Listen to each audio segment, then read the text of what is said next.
early 2022. There could be and to the extent they perceive a permissive environment with America internally divided, some of the fallout from Afghanistan, et cetera, things could get pretty frisky between 2022 and 2024. Who knows? I don't know. I don't think our intelligence community knows. So much depends on CCP's intentions and just exogenous events. And as coronavirus shows, sometimes massive exogenous events happen and screw up all your predictions. But what I do know is that the balance of power continues to get less favorable to us. And that's not a new thing. I mean, as early as 2009, you have RAND analysis that found that the air war for Taiwan could essentially be over before much of our Air Force and allied Air Force even fired a shot. And since then, it's gotten much worse. We had the Air Force Deputy Chief of Staff warn that by 2018, the trend in our war games was not just that we were losing, it's that we were losing faster.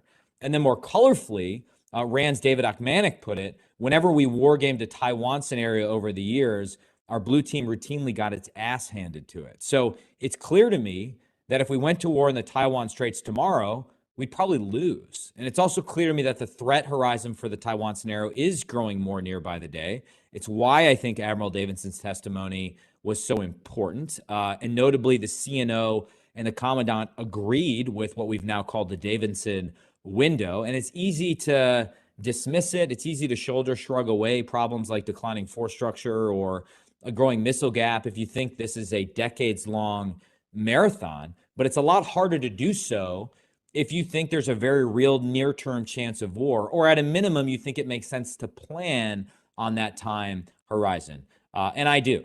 And I think the challenge for us is to make sure that we don't sacrifice investments in long-term priorities like shipbuilding, innovative technologies that we need to compete for the long term, while at the same time getting the Department of Defense to do a course correction on the near-term conventional balance in the region before it's too late. So that, as I alluded to at the outset, I think that means thinking less in terms of Battle Force 2045, which was sort of Secretary Esper's last shot at what the fleet of the future was going to look like, and more in terms of Battle Force 2025. Ships we budget for today may be important tomorrow, but they won't be ready to fight by 2025 or 2026. So what we need to do are find ways we can rapidly surge combat power into the region with innovative options that we can field in the next 3 to 5 years. Some obvious things stand out. I mean, sending small teams of Marines equipped with long-range missiles to U.S. territories and possessions like Guam, Wake, Midway, the Northern Marianas. Compact states like Palau have been begging for U.S. forces as well. So you can distribute long-range fires across the region. You can keep the P-8 production line open and out them with long-range anti-surface missiles, but you could also use Mark 6 patrol craft that the Navy wants to get rid of as PT boat style platforms for Marines to fire long-range anti-ship missiles. But I just get the sense that we're not having that discussion, or maybe the Pentagon's having it and not including Congress in it, of here's what we can actually put into the region in the next 3 years, while at the same time not compromising all of our long-term investments, whether it's a future frigate or Columbia-class sub, if that makes sense. Sorry, I went on a rant there.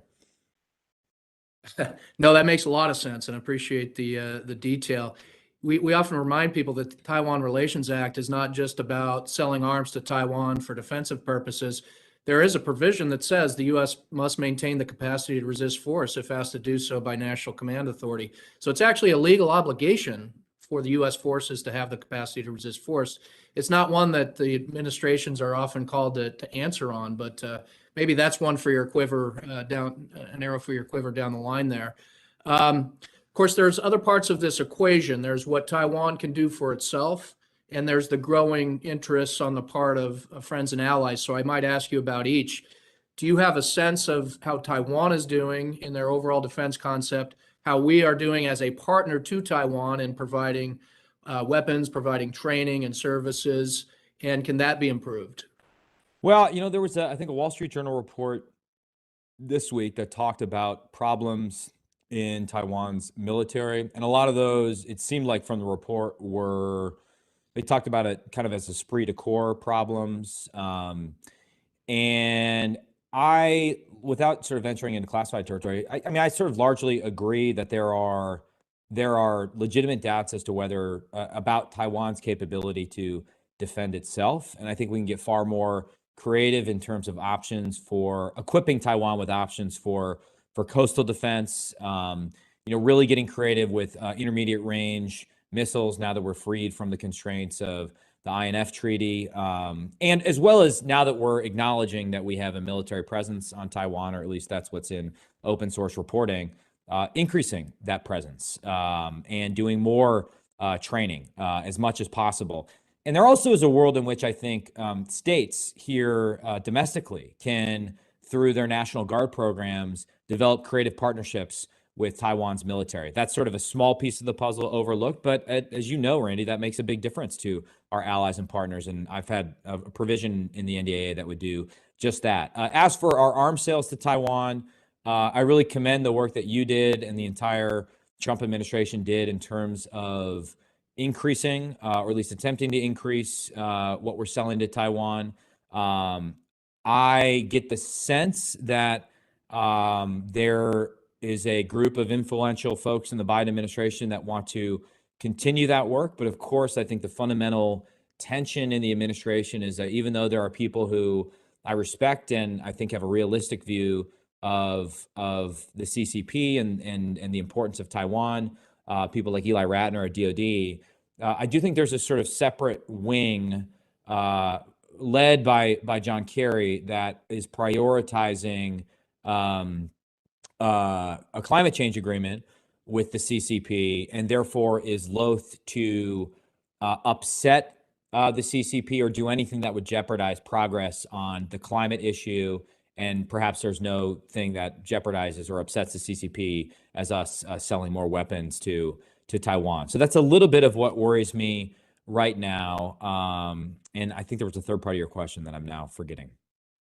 Well, I was going to move on to partners and allies. You're Okay. the U.S.-Japan caucus. There seems to be growing interest in Japan on the Taiwan problem set, but I would say even more broadly, the challenges that China presents. We've got the bolstering of new bureaucratic arrangements such as the Quad, now AUKUS. Are these developments enough to keep us ahead in our competition with China? Are you bullish on the alliance with Japan, these other alliances? Is it going to be enough to compensate either for our hard power shortages and ships, just making the problem set harder for the Chinese by having more on-sides with us in the event of any contingency? Well, just quickly on Taiwan, two things I kind of left out is I do think that the president's recent comments saying we have a commitment to defend Taiwan and then backing off of it, in my opinion, this is sort of a bit of a Freudian slip from the president, and it would actually be a good idea to abandon the policy of strategic ambiguity. And I think strategic ambiguity is, in some ways, I think, standing in the way of Taiwan's defense right now, but I could be in the extreme minority on that issue. And then the other thing I just would say is I think we have a long way to go, those of us in public office, in terms of explaining the importance of Taiwan for America's own security and how, and particularly if we're going to move past strategic ambiguity, why the American people should care about defending Taiwan. And we can get into that later if you want. As for other allies in the region, I mentioned the need to build a more dispersed regional posture, especially with ground-launched missiles. Japan and Australia both play key roles there. Since we got out of the INF Treaty, both of them have seemed very tepid at best when it comes to playing host to U.S. missiles. Yet I am optimistic on both. When it comes to Australia, I don't think you can overstate how important AUKUS is in terms of expanding our strategic alignment. In a lot of ways, I think it marks the culmination of a process which has been ongoing for the past 4 or 5 years, where Australia has gone from being kind of stuck in the middle of the U.S. and China to being China's public enemy number one and strategically in lockstep with the U.S. as a result. Or just look at Japan's deepening engagement with Taiwan.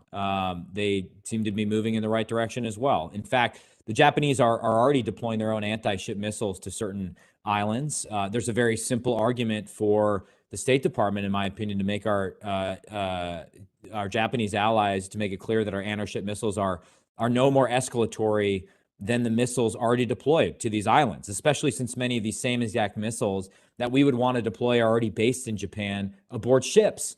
So I think if war breaks out over Taiwan, we want to have an allied command and control apparatus ready to spring into action, and that's probably where we have the most work to do. And in my mind, Indo-Pacific Command could take steps like reconstituting Joint Task Force 519, which had been established to run point on maritime contingency response in the region. It was previously solely an American structure. I think it might be a good idea to invite our Japanese and Australian partners into that to better integrate our operational planning and facilitate the joint operation of forces in the event of war. So, I guess I'm bullish on our allies over the long term, but we do have a lot of work to do in terms of figuring out, if things really escalate over Taiwan, how are we going to fight together as an allied unit? Well, I appreciate that. And you mentioned the importance of Taiwan, and is there a greater appreciation for how important Taiwan really is? We at the Project 2049 Institute actually refer to it as the modern day Asia Fulda Gap. It's that important to not only the 23 million people of Taiwan, but if you look at its geography, the proximity to Japan and the Miyako Strait, the proximity to the South China Sea, the second island chain, the geography itself makes it that important. And we're doing our part to try to raise the profile here. And I know you are playing a leading role in that in Congress, and we very much appreciate that. Let me ask you one more question about allies. There's been some talk of a bilateral plan between the U.S. and Japan. Is that something that you've looked at either in the caucus or something on the committee? Is that an issue that you've taken up? I see you shaking your head. No, but it's not something I've looked at extensively. It's something I probably should. So I feel a bit like a student who failed to do his homework on that issue. One thing we have talked about on the committee, or we did 3 years ago, that is slightly orthogonal to your suggestion, but I still think is interesting, particularly in light of AUKUS, would be the feasibility of integrating Japan into Five Eyes at some point. And at some point in a recent NDAA, a Defense Authorization Bill, we had actually required the Pentagon to do a report on that, but the issue sort of fell by the wayside. And I think part of the problem, or maybe this is not so much a problem as an opportunity, is we have all these different overlapping structures, right? So like we have the Quad, we have Five Eyes, we now have AUKUS. How do we make sure that all of these things, we have the National Technology and Industrial Base framework, of which Australia is a part, as is Canada and the UK.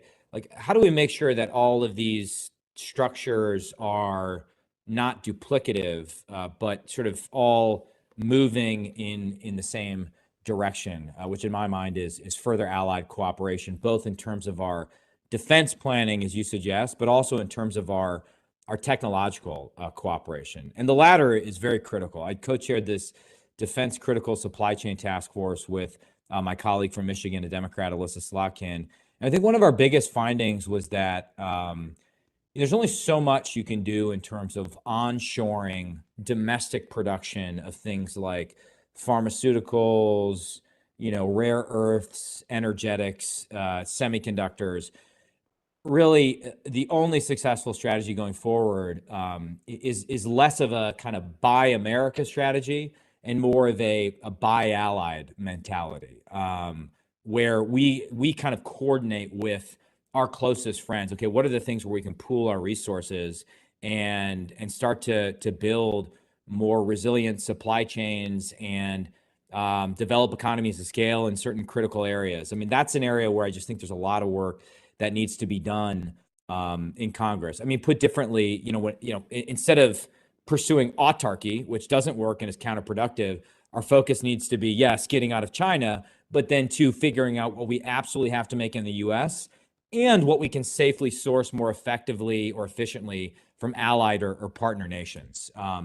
For example, I've suggested that one of the low-hanging fruits geoeconomically right now would be for the United States to sign a gold standard post-Brexit trade agreement with the UK that has a simple docking provision where if other countries can meet the very high standards we would establish, we would let them into that agreement. So I think there's a lot of opportunity there, particularly in the wake of COVID and in the wake of of China getting more aggressive in terms of economic coercion, threatening to weaponize supply chains or doing it in some cases. I only think the demand for that is going to increase both here domestically and then among our allies, if that makes sense.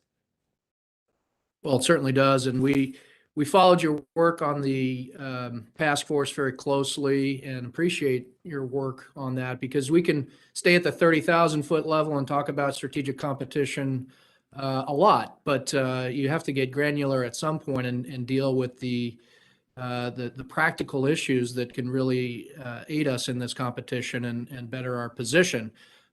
So just a little bit more on that task force work.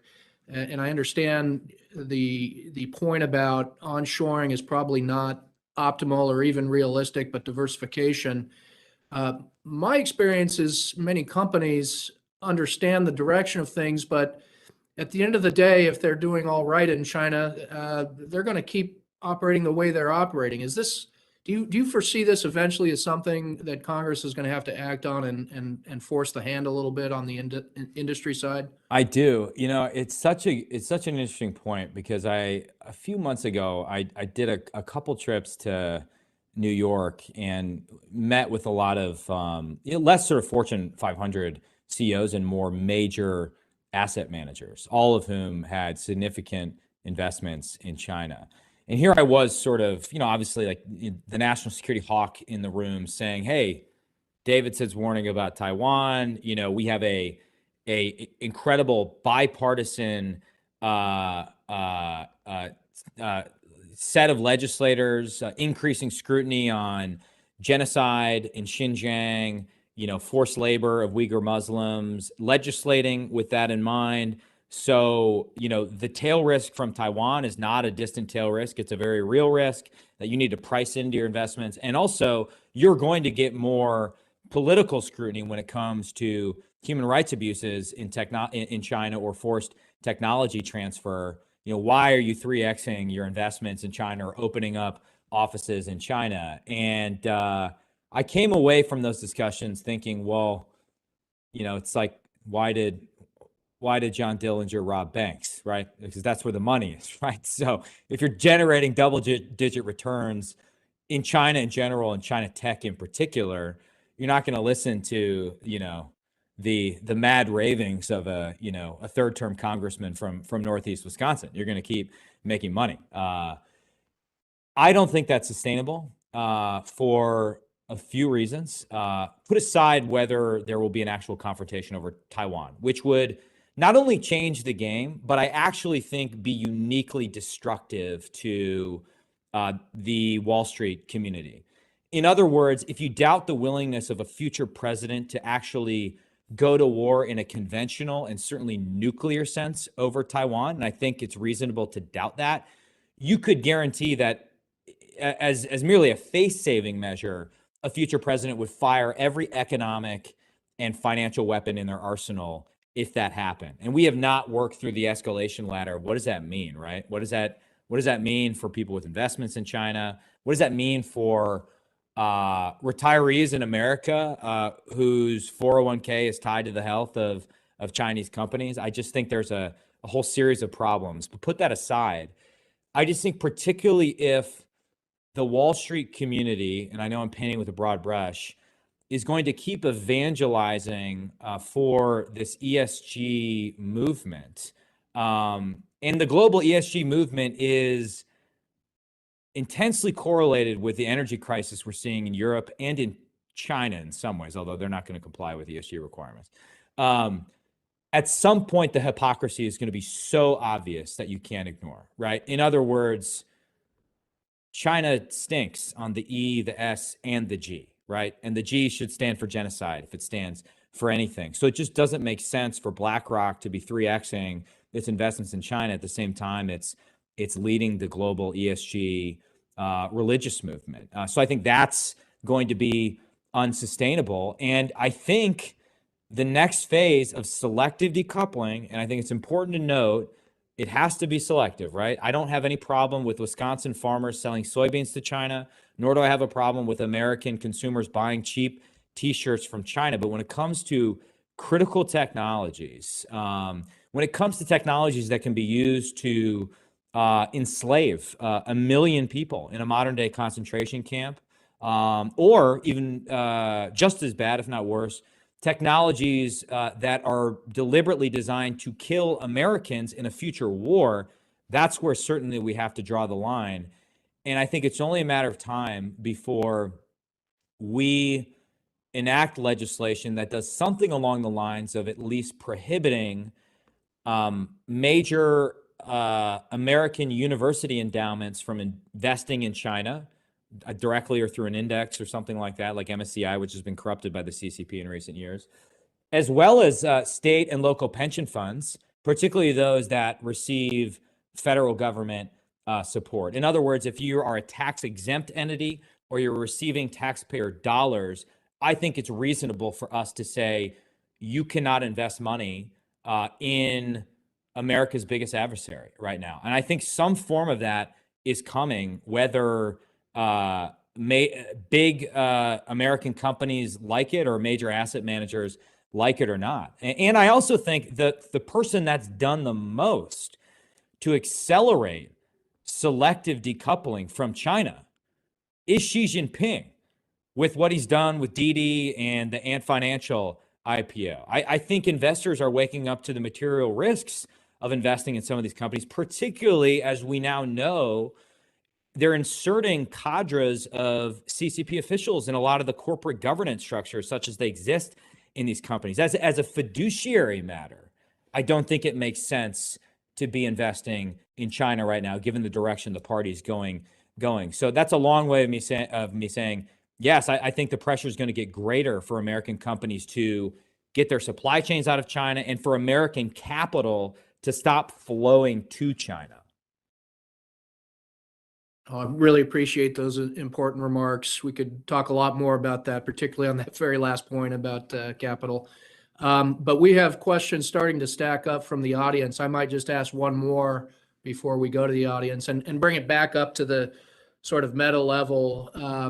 Our good friend, mutual friend, Dan Blumenthal has a book out, and his basic thesis is China is a deteriorating state for a lot of reasons, demographics, economic model, but it's still dangerous. And what we're really talking about is a window of danger rather than any reason to lack the confidence that will prevail in the long run.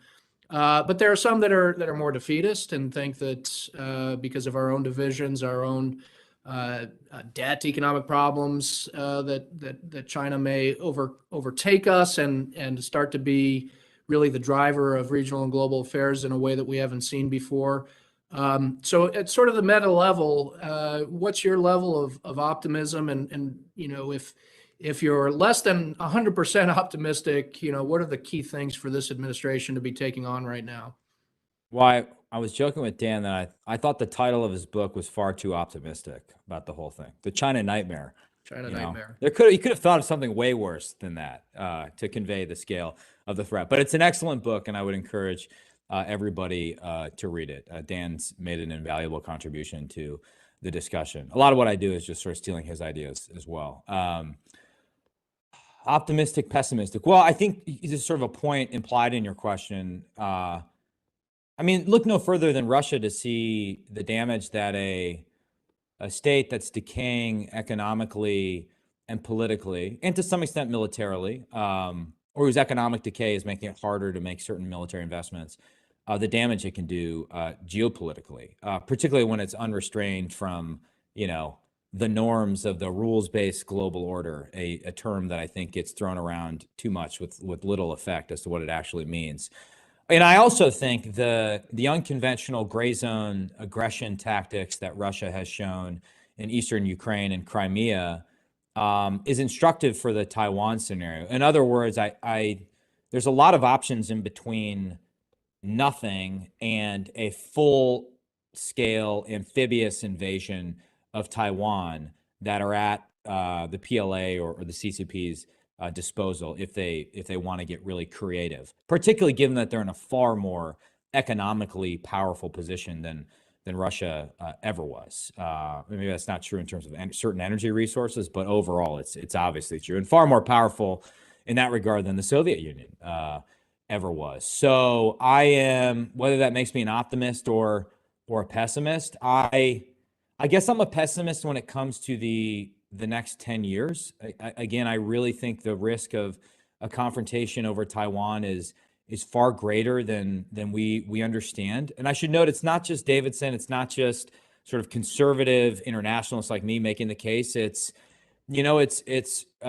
scholars I really respect, like Oriana Mastro, who I think had a very convincing argument in Foreign Affairs called the Taiwan Temptation, about why the CCP might want to do this sooner rather than later. So I'm sort of pessimistic about that, and I'm pessimistic about our ability to deter it in the near term, because I just don't feel like there's a sense of urgency right now. And in particular, I think the Pentagon is about to take a massive step backward from the work you did, Randy, when you were in the administration. I think this emerging concept of integrated deterrence that Secretary Austin is talking about, that Colin Kahl has said will be the intellectual foundation of the forthcoming national defense strategy. I really think it's kind of a bankrupt buzzword that's going to be used as a smokescreen to cover for the fact that we are going to disinvest in hard power or in conventional deterrence and put all of our eggs in the basket of a technological third offset, or we're going to use other instruments of national power to deter a Taiwan invasion other than military, or we're going to get our allies to cover the gap. Well, our allies are only willing to follow as far as we're willing to lead, and so I'm pessimistic about that. What am I optimistic about? Well, I wonder if there's a world in which the CCP has overplayed its hand in the last 2 years.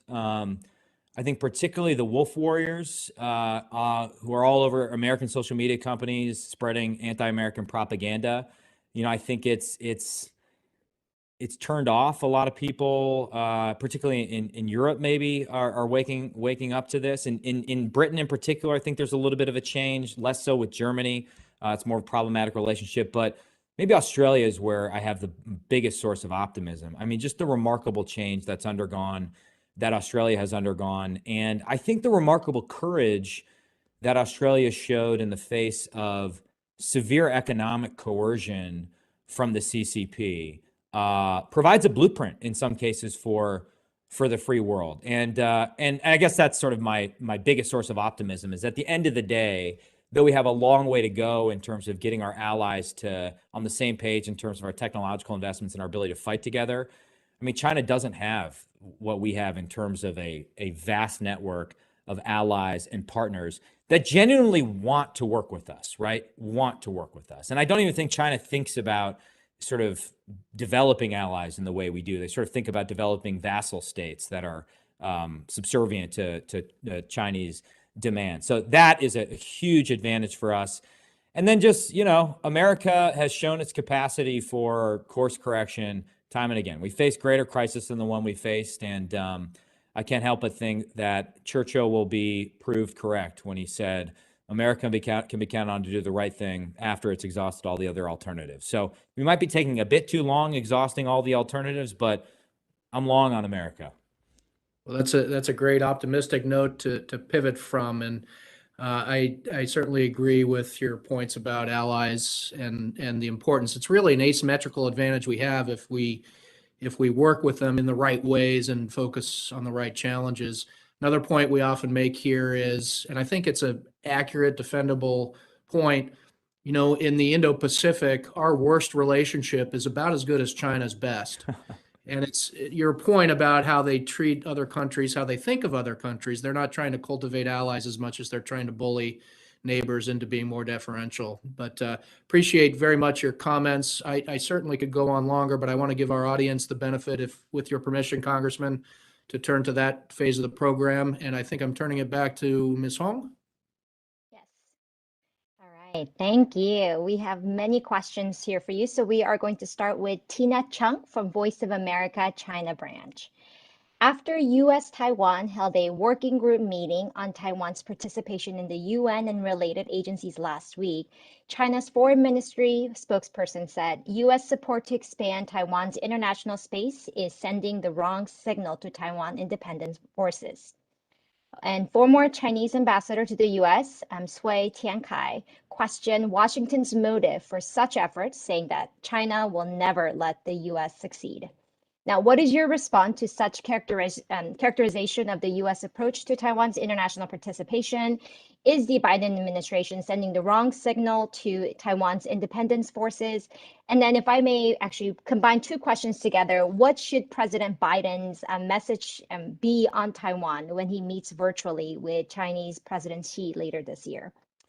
Well, I think it is not the wrong signal to send that Taiwan should participate in a variety of international fora, particularly the WHO in some status, and particularly in light of what we've learned over the last 2 years in terms of China's corruption of the WHO, China's cover-up of the origins of the coronavirus pandemic, its continued obfuscation of WHO investigation, and the way in which some of our own scientists using American taxpayer funding were doing cooperative research in unsafe Chinese labs on gain of function and some other things, taking naturally occurring viruses and making them more chimeric and pathogenic. I think it would make sense to support Taiwan's more fulsome participation in the WHO and punish the CCP for the fact that it will not allow an investigation into what is something that has been more destructive than any crisis since World War II and has upended all of our lives. So I think that makes a lot of sense. I don't think it's sending the wrong signal. You know, it's interesting. I think there's a debate in part because of the perception, which I think reflects reality, of increased CCP influence in international organizations, the UN in particular, but there's all sorts of obscure standard setting bodies where, you know, the Chinese show up and have a massive impact. And if we don't show up, we're behind the curve.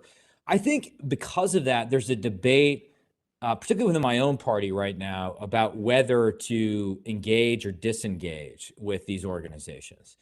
My own view is you have to engage. I mean, if we want, you know, any international organization, whether it's the WHO, whether it's the UN, take your pick, to, you know, abide by free world standards, reflect free world values, then we have to be there as the leader of the free world, offering a counter argument to what Beijing is advancing. So I think it would be a mistake to disengage from these organizations, and I think we would be wise to support Taiwan's participation in a variety of international fora. The second part of your question was the message Biden should have when he talks to General Secretary Xi. I guess it would be a simple one. Don't invade Taiwan.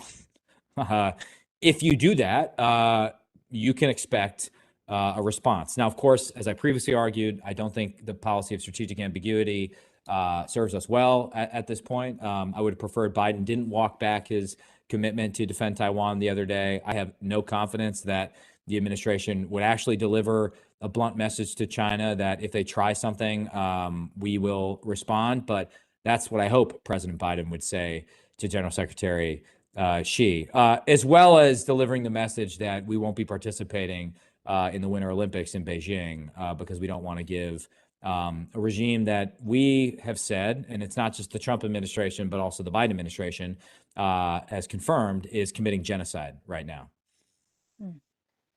Yeah, speaking of joining and being part of the conversation, Satu Limai from East West Center said, what is the current congressional thinking on CPTPP, the trade agreement, now that PRC and Taiwan want to join? What will that motivate the U.S. to join, to shape the membership? Such a good question. So let me just talk about the political reality right now. I don't sense an appetite in either party to rejoin, even if, and there was just as much Democrat opposition, if not more, than there was Republican opposition, and a lot of that at the end of TPP just had to do with distrust of then President Obama, and then owing to campaign promises that President Trump made, obviously he wasn't interested in reviving talks over a massive multilateral trade agreement, and instead tried to strike a variety of bilateral trade agreements, was successful in some cases. So I just don't see an appetite in either party to rejoin, but there may be an opportunity. I think it in the let's say midterm. I think it would take presidential leadership, but effectively you'd have to make two arguments. One, if we do nothing, we're going to allow China to dictate the terms of trade in the Indo-Pacific region. Better to be part of it, insist on high standards, and standards that we know they won't be able to meet, whether it's commitments on intellectual property theft or state subsidies of certain companies and unfair trade practices. One, and then two, we've learned some things from the recent renegotiation of NAFTA, what's now called USMCA. There were some important advances in terms of how you deal with technology, biologics, all sorts of things related to the 21st century economy. There was a useful revision and modernization of NAFTA and a lot of lessons learned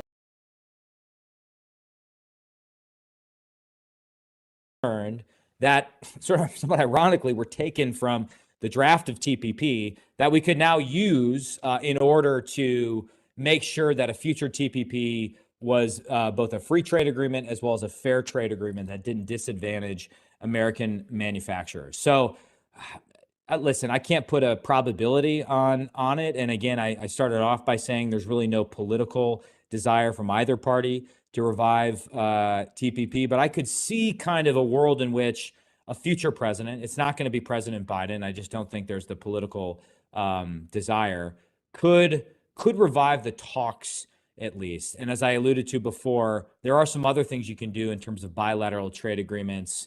I mentioned the UK, but potentially working towards a digital agreement with countries in the region, starting with a discussion with Singapore and some others. There are other things you can do to sort of enhance the trade agenda. At the same time, TPP seems like it's on life support and no one's going to resuscitate it anytime soon. Thank you.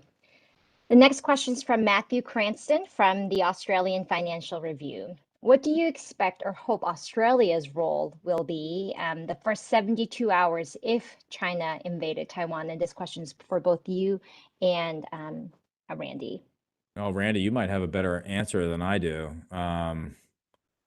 Well, you're going to have a lot of Marines in Darwin that are itching to get into the fight in those first 72 hours. So perhaps we could get them there as expeditiously as possible. But my hope is that we come up with creative ways to have for our ships to be interoperable in the next few years, such that our fleets would be fighting together and would be some of the first forces to respond to that crisis. And as I alluded to before, I would hope that we get a little bit of progress in terms of a basing agreement for INF non-compliant missiles. And there, I think Australia has a very big role to play.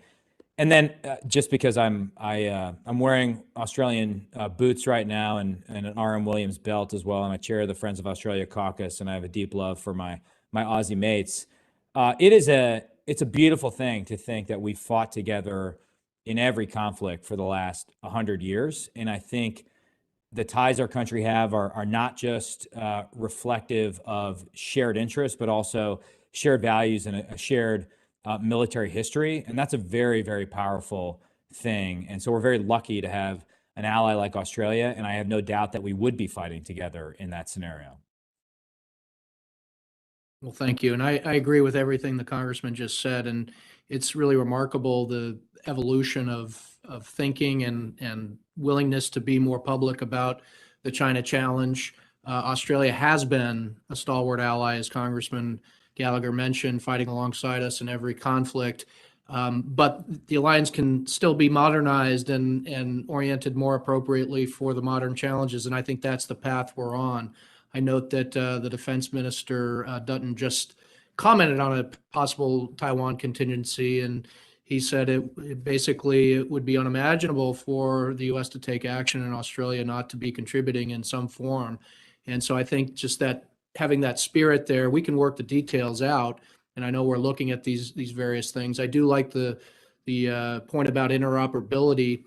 We might even take that further and look at composite crews, particularly on submarines, if we're going to look at a near-term stopgap measure before they put newly constructed submarines in the water. Maybe there's a way we could have Australians aboard LA class subs. I know former Prime Minister Abbott has talked about that on our platform at Project 2049. But I'm very encouraged by the direction they're headed and the seriousness with which they're approaching this. Thank you. This question is from Bob Yang from Formosan Association for Public Affairs. Now that the presence of U.S. military trainers in Taiwan is a public knowledge, is it not time to increase the scope of the operation due to national interests of both Taiwan and the U.S.? We can start with you, Congressman. Yeah, I mean, that's something I mentioned earlier in the discussion. Obviously the precise mix of those forces would be important, and that's subject to debate, but no question. I just think it makes a lot of common sense to do that. And it also helps us make the case here domestically for the importance of Taiwan, given that we have our own armed forces there. Yeah, and I don't think the numbers necessarily have to be huge. Our interests are in basically evaluating points of access we may want and may ultimately have in a contingency, and understanding how we would operate in a contingency after we put forces on Taiwan. We also have some very practical cooperation with Taiwan, where more active duty forces might actually help with training, reserve training, for example. Congressman Gallagher mentioned the state National Guard programs. These are fantastic programs. I'm not sure where Wisconsin has partnerships. You may know off the top of your head, but they're very high value programs, and that's something that could be considered for Taiwan. Our Coast Guard being more involved. We have a Coast Guard to Coast Guard agreement now. There are always voices of caution and want to do things incrementally. I think the urgency of the situation should compel us to move a little more quickly on these fronts. But I'm certainly in favor of doing more, and even if it's visible, doing more.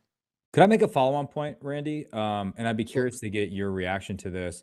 It's my working hypothesis that maybe my own career reflects this. We do a poor job, at least in the military, of sort of developing true regional experts. And no doubt there is now going to be a whole generation of China specialists and Mandarin linguists that serve in the military, and that's all well and good. But I just don't get the sense that we're developing people with a granular expertise on Taiwan, Indonesia, the Philippines, Vietnam, India. I mean, sort of all the key kind of ally and partner countries where you really need a deep understanding in the way that we sort of, a lot of our best and brightest developed such an understanding of the former Soviet Union in the old Cold War. If that makes sense.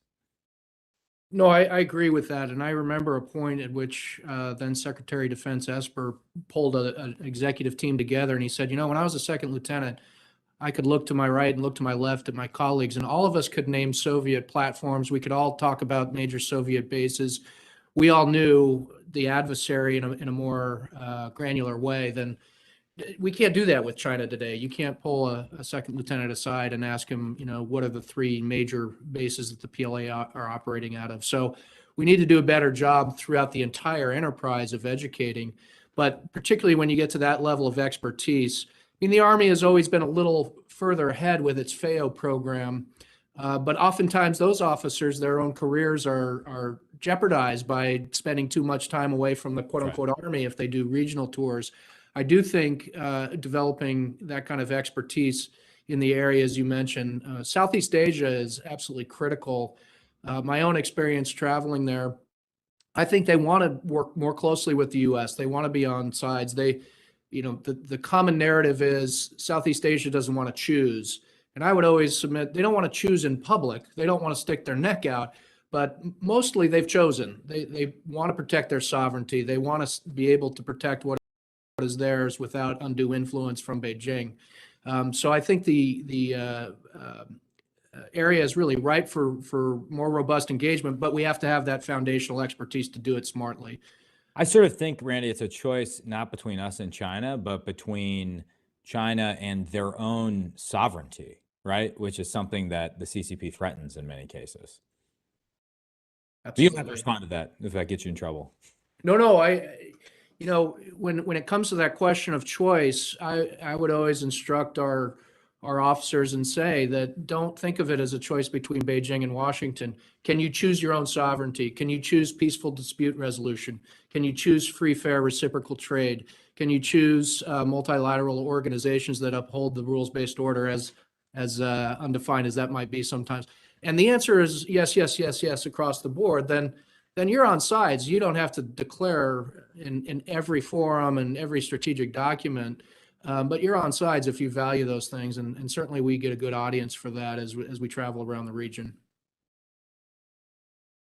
Well, Congressman Gallagher, on behalf of Project 2049, we want to thank you for your time today. And we want to thank all the folks who are listening in, tuning into this discussion. Thank you for joining us. And we hope that we will all see you again soon. Thank you. Thank you.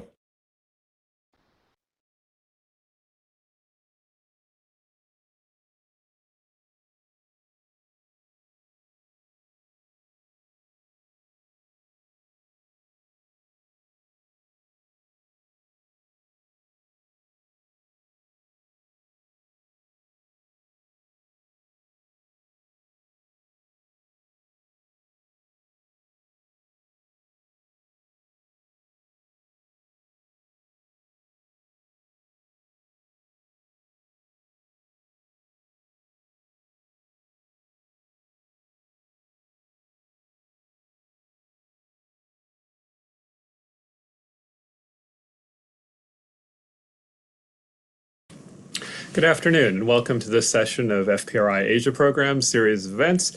Today we're going to be talking about the recent incidents in the Taiwan Strait, the escalation of Chinese military flights in the area, and what it all means. I'm delighted to welcome for our conversation today Gerald C. Brown, who is a defense analyst in Washington, D.C. He works on nuclear deterrence, the People's Liberation Army, and most topically today, cross-strait security. If you've been following the issue of the Chinese flights and military actions in the Taiwan area in recent days, you will have seen him quoted in the Washington Post, New York Times, and elsewhere. I'm Jacques Delisle. I'm director of the Asia program here at FPRI, and I thank you for joining us today.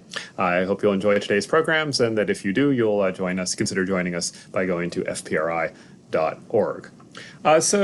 Gerald, let's begin with, I guess, the trigger for our recent concerns, which is in October 1st, China's National Day, and the days that followed, we've seen a significant uptick in Chinese military aircraft flying near Taiwan, and we've all been hearing about the escalation in tensions and cross-strait conflict or potential conflict. So what's been happening? How would you characterize what's been going on?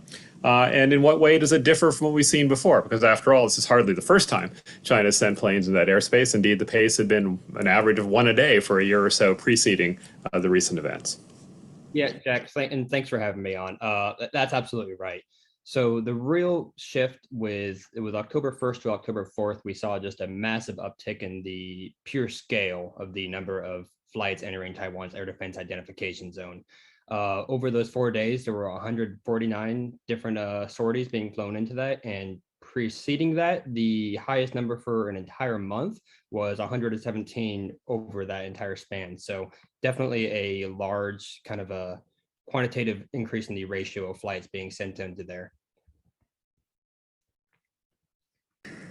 And so has there been any change in the composition of what's been sent in there? It had been fighter jets, the occasional bomber. Is there anything new going on other than the increase in frequency? I don't really know that there's a massive change in the composition.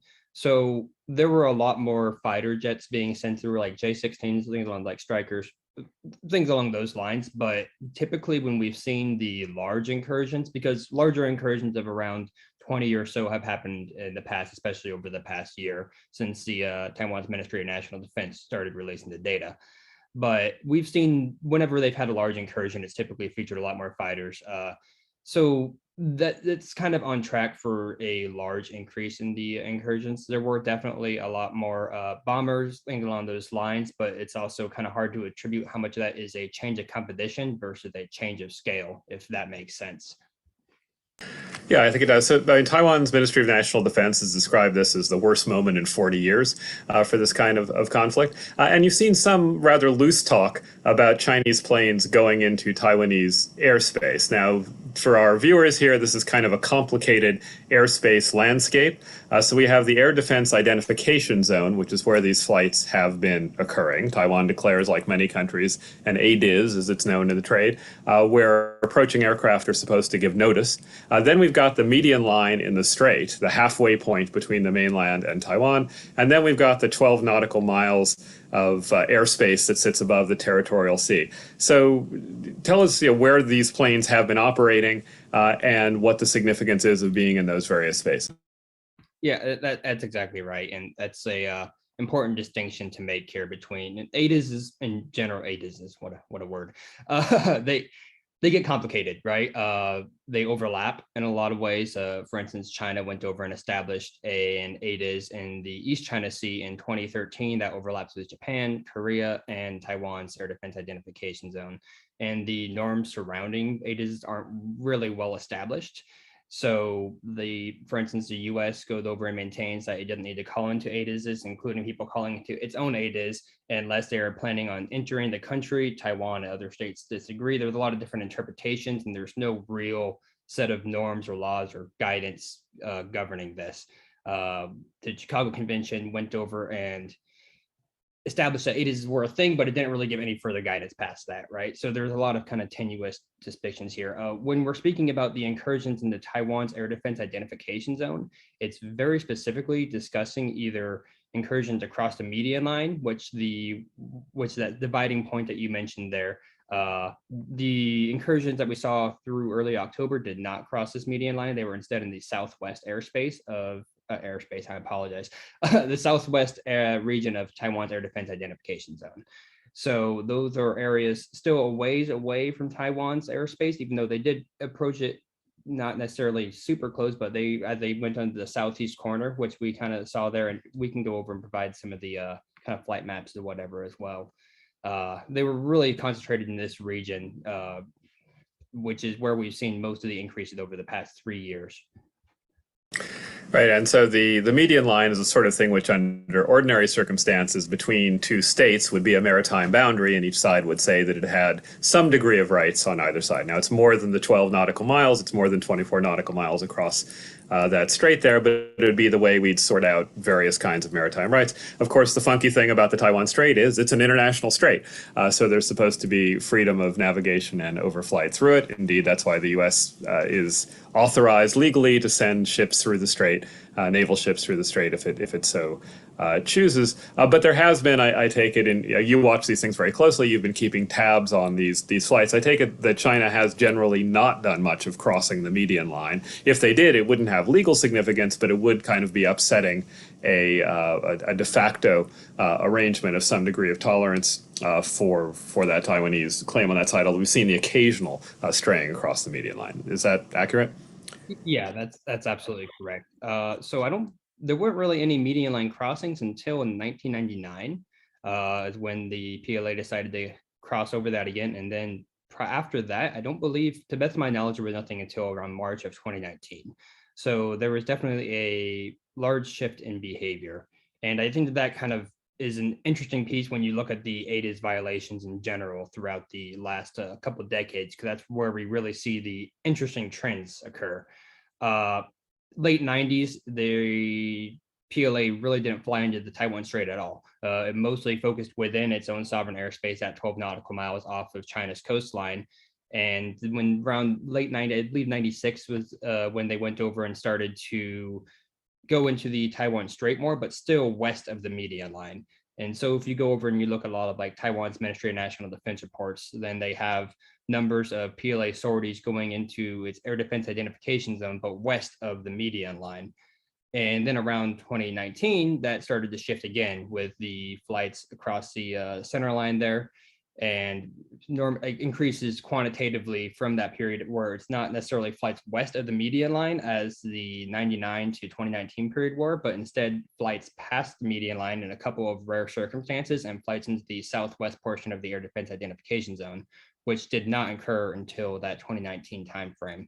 And around 2019, we saw around 10 to 20. There's not like, they don't give the specific numbers until September 2020. They start actually releasing the reports, but there were around 10 flights in this region around 2019, around 380 in 2020, and we're at well over 600 for this year currently. Great. And so I do want to say to our participants in the webinar here today, if you have questions or comments, please put them in the Q&A function, not the chat function, and we'll weave those in as we go along at appropriate points. And at the end, we'll also have some time for any additional questions we haven't gotten to at that point.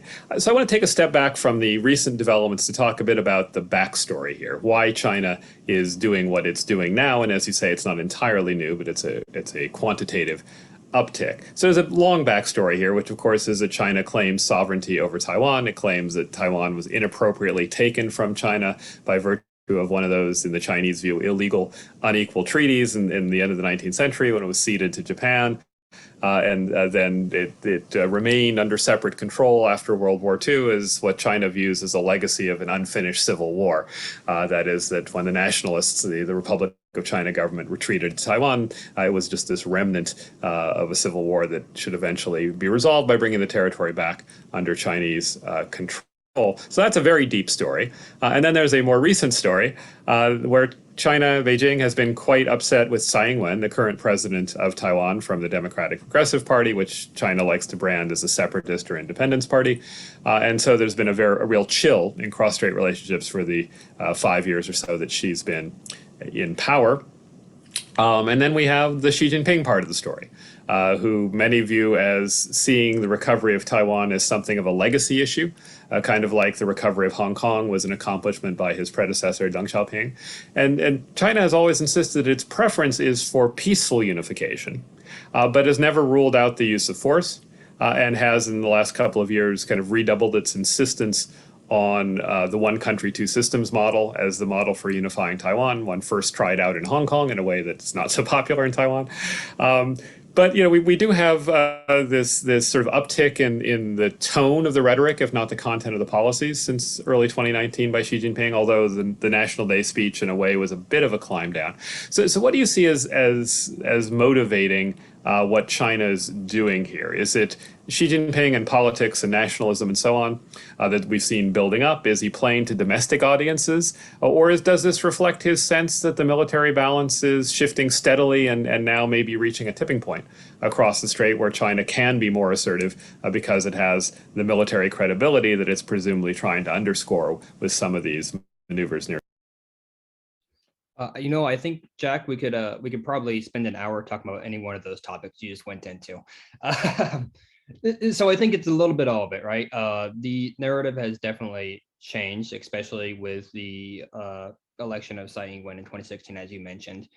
But I think there is an increasing understanding within the Communist Party and the PRC in general that Taiwan is unlikely or definitively never going to go over and accept China's desires in this realm. Unification seems increasingly less likely. Current polls state that 1% of Taiwanese support immediate unification. That number has been declining further and further year by year.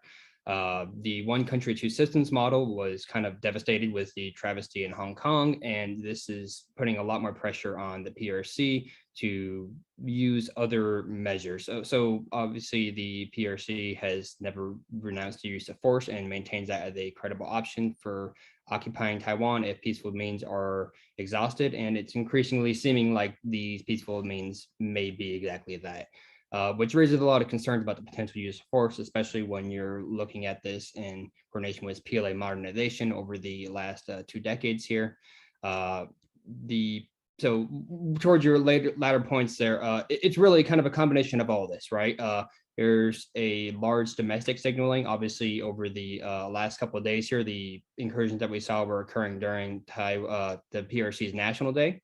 So there was definitely this large kind of domestic nationalist signaling aspect here. But there's a lot of other reasons why we can go over and see upticks and why these flights occur in general. So there's a signaling component oftentimes. For instance, when Azar visited Taiwan in 2020, the PLA sent a large number of sorties across the center line. There's been certain actions that the United States or other countries have done where the PRC has reacted with sending large numbers of sorties as kind of a signaling mechanism. But more often than signaling, there's a lot more operational reasons. So this produces substantial wear on Taiwan's Air Force, which is obviously far smaller than the PLA Air Force. There's intelligence gathering operations going on here, pilot training. So something Bonnie Glaser pointed out is this is coming right at the end of the PLA Air Force's training period as well. So there's a lot of kind of different roles there. And I think that the increase that we see in the number of these sorties largely also displays an increase in confidence and the growing capabilities of the PLA. All right, so just to pull together a few of the strands that have been the last part of our conversation, part of this is a China confidence story. That is the sense that the military balance is shifting in its favor. And as we'll talk about a little bit later, I expect there's perhaps some Chinese view that the U.S. is not ready to ride to the rescue in the context of certain cross-strait crises. Then there's a China lack of confidence story that says they're worried that Taiwan is slipping away, that peaceful unification is not going to happen. As you say, the one country, two systems model was never popular in Taiwan, and whatever popularity it might have enjoyed pretty much cratered with the Hong Kong developments in 2019, and now even more so with the national security law that's been implemented in Hong Kong since then. And then there's this operational aspect. China is not just intimidating with these measures, it's building or testing the capacity to perform some of the military actions that would be necessary if they wanted to either to invade or even just to coerce Taiwan. And in that vein, we've got a question in the chat that I want to get to, where our viewer asks, do you think ADIZ incursions can serve as a future indication for an impending PLA invasion of Taiwan? Because these intrusions have become almost daily in recent years, how do we gauge the seriousness of any of these events? Basically, how do we disentangle the things which are mere show versus those that are real threats? And does the mere show at some point become a reason to be more concerned about an imminent invasion? As you well know, we've seen comments from the head of Indo-PACOM, the U.S. Indo-Pacific Command, saying that we may be 5 or 6 years away from China being in a position to take serious military action. The Taiwan Minister of National Defense had a similar timetable, roughly 5 years. So where do you put this, and when should we start worrying, in other words, more than you have expressed worry about these maneuvers portending something more kinetic? Yeah, no, and that's an excellent question. I don't think the ADIZ incursions on their own are a concern of immediate invasion or anything along those lines, right? I think the risk of an aircraft diverting from the ADIZ and going just by itself, the ADIZ incursions are not necessarily the threat. I think they're more likely symptomatic of the larger threat of PLA modernization and increasing unsatisfaction with the status quo at large. So larger concerns are the increasing PLA Navy, which is moving at breakneck speeds, Chinese integrated air defense systems, increasing in ballistic missiles, and just kind of the larger picture of the changing status quo. If we were to go over and see an actual move to take Taiwan in any manner, I think that would take a much larger buildup naturally and would be much more observable, if that makes sense. Now, as far as going over in timeframes of like when the PLA can go over and engage in something along those lines, that's really hard to say, right? Obviously, you pointed out Admiral Davison's 5-year and then 5-year kind of quote there, and that seems entirely possible. The kind of one of the points here too, though, is it may not necessarily be when we think is like when they are capable of doing that, or they could even be potentially capable of doing it in an earlier time frame, or even if not, like the states don't always make perfectly rational calculations on something along those lines, right? So it's really hard to say. I think that a more important thing is making sure that they don't have the capacity to do it easily, and that you can go over and deter them from engaging in those actions ever, if any of that makes sense. I think so. The next topic I want to turn to, we've got a couple of questions in the chat about this as well. Is we've done this sort of why. The question we've touched upon a little bit, but I want to probe a little more now is the why now.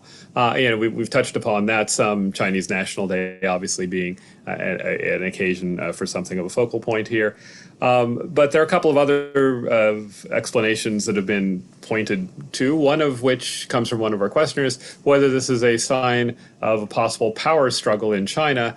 Basically, Xi seeking to make sure the PLA is still on his side, putting them front and center, giving them toys, giving them a mission. And this is always a concern for Chinese leaders. But if Xi is barely a year away from breaking the term limits and consolidating further power around himself, is that a possible motive? I'll throw that one out.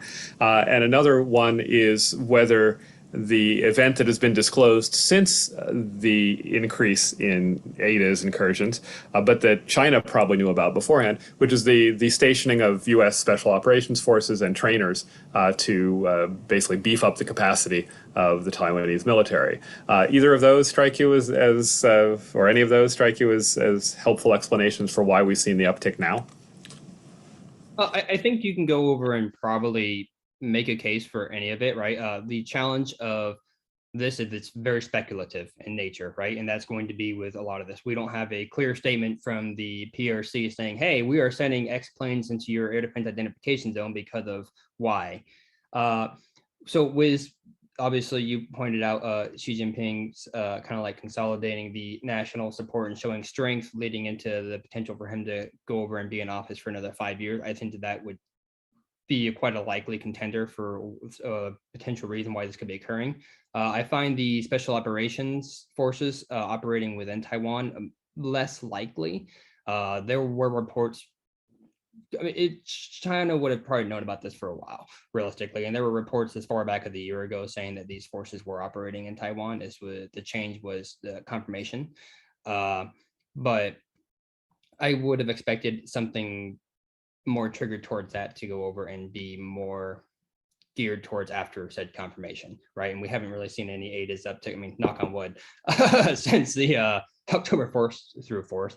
The timeframes don't necessarily match up, and ADA's incursions were going on for several years before that. I think it's largely symptomatic of the larger points we pointed out earlier, which would be the confidence in the PLA and increasing change in the status quo kind of balance power there. Well, another feature that wouldn't explain necessarily why it happened in October, but that may explain sort of the backstory here, is the changing U.S. position on the Taiwan question and on relations with China. So in some ways, very stable, of course. The U.S. still has a one China policy, still adheres to a variety of familiar foundational principles like the Taiwan Relations Act and 3 communiques and so on. But we have seen Biden talk about the U.S. maintaining rock-solid support for Taiwan, one of his early statements in office. And we've seen partly starting under Trump and continuing under Biden, building up of the Quad. We've seen the AUKUS, or however we're pronouncing the AUKUS, the Australia, UK, US submarine alignments. There are a lot of things where China looks around and sees, in its own words, kind of a plot of encirclement to keep China down. Do you think that underpins what's going on here? And how much do you think China sees this as a real shift versus an occasion to complain about something they don't much like? No, I think that's all right. And I think we also need to all figure out how we're going to pronounce AUKUS or whatever at some point in the near future here, because I've heard at least 5 different ways. But no, I think that's all accurate. The increasing support for Taiwan within the United States is definitely going to agitate the PLA. At the same time, I think something that's going to, there's a little bit of back and forth here, right? It's going to agitate the PLA, but it's also going to help deter the PLA from taking unwanted actions at the same time. So how much can we kind of, what's the word I'm looking for here? How much can we reconcile that, right? Where especially with a campaign that the PLA has explicitly stated, hey, we want to take Taiwan. And, like, I think that deterrence probably works a little more effectively for something of that dynamic as opposed to an unintended escalation from a different kind of dispute of sorts, right? If that makes sense. Yeah, so I think it does, and I think we do sort of have a lot of very short-term swings. Like one of the things we haven't really talked about, and of course, when we put this together, it was when the flights were just happening, and of course, it takes a few days to get these things on the air. In a way, it's kind of calmed down a little bit again, right? We saw Taiwan's National Day, the Republic of China's National Day, on October 10th. Pass by without a further uptick, which some had worried would happen. And Tsai gave a fairly forceful speech on sovereignty and democracy in Taiwan. And we've seen, in some ways, the real peak of friction in U.S.-China relationships, which we saw to some degree in the first Biden-Xi call and saw in the Alaska meetings in March, which were clearly quite contentious, and a bit of a climb down. I mean, the Zurich meeting and the scheduled Zoom summit that Biden and Xi will undertake before year's end if all goes well. Do you think this is going to be a relatively momentary blip? Are we on the path towards something a bit calmer? Well, it's hard to say. Whenever you go over and you speculate on any of this, and it typically ends up being wrong in some way, right? So obviously, Taiwan's National Day, there was concern that we might see a similar blip. I am curious how much the Biden-Xi call went over and kind of affected that. But I think largely October 1st through the 4th, they got their message across that they were trying to go over and do. And we'll probably see more of a return towards the more systematic incursions that we saw. But there's a lot of different factors here. For instance, we saw a substantial downswing over the summer months, but that's also when you correlate that with weather patterns, right? The weather was really bad. So how much could they realistically fly into these things? And there's already, you have typhoon season and everything else. So there's a lot of weird correlating factors. I don't think that we'll go over and see a more lasting downswing. I find that unlikely. I think that the ADIS incursions are likely to increase, and particularly as the PLA does become more confident in its capacity to do that, I would imagine that there would be just a continual increase over the months or years going forward, but we'll have to see what happens, I suppose. Okay. So once again, I want to encourage our viewers and listeners to put questions they have in the Q&A function. We got a couple more that I'll get to in due course, but do keep asking them as you have them. So I'm taking it from what we've been saying here, what I've seen you say in other contexts, that you're not of the school that an invasion is anything like imminent, that this is not a prelude to an invasion, and we're not, or for a military assault, whether or not it's a formal invasion by China on Taiwan, that's just not on the cards at the moment. I would say it's not imminent, but I am not. I don't think that the potential is not there in the future, right? I don't think that the ADIS incursions on their own are going to be oh, this means that a war is coming. I think it's symptomatic of the larger problem, but I also am not confident that the China and the PLA will not be confident and try to make a move. This challenge is time frame, right? And we don't know. I would rather go over and put a lot more of our eggs in the basket of preparing for a war in the case, hope that it doesn't happen, and deterring this from occurring in the first place. I think that's the stronger move, because there's a lot of uncertainty there. We do not know, right, when the PLA's reported time frame is. There's really no way to go over and ascertain that. What we do know for sure is that they are growing more capable of being able to achieve this goal, and I don't want them to have that capability.